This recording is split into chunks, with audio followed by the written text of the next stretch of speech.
একটি নারী শুধুমাত্র যে তার গায়ের রং ফর্সা অথবা পড়াশোনায় সে বুদ্ধিমতী সেটা সৌন্দর্য তা না। আমার কাছে মনে হয় যে নারীর সৌন্দর্য আসলে সবকিছু মিলে, পরিবার, সন্তান। বেশ কিছুদিন আগে এক লাইভ অনুষ্ঠানে বুবলি দাবি করেন তার কন্যা সন্তানকে সাকিব স্বীকৃতি দিচ্ছে না।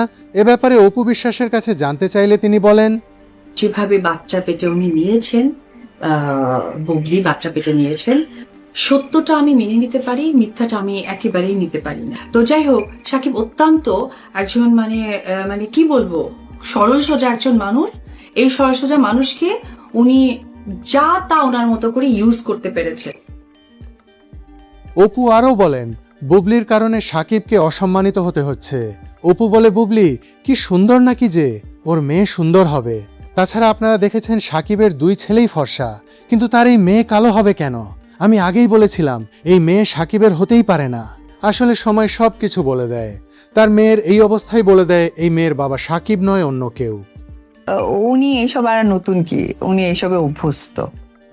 তো ওই জায়গা থেকে কিছু প্রমাণ আসে আর কিছু প্রমাণ হয়তো আড়ালেই থেকে যায়। আমি এসব আমার গায়ে মাখিনি, আমি আমার মতো আছি। কারণ আমার তো ওনাকে নিয়ে কথা বললে আমারই প্রবলেম, মানুষ মনে করে, ভাবে যে অপুই সব বলে। আর মানে উনি একেবারে ধোয়া তুলসীর পাতা।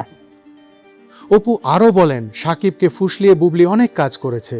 সাকিবকে সরল সোজা পেয়ে তার সম্মান নষ্ট করার চেষ্টা করেছে। তাই তো সাকিব এখন তার থেকে দূরে।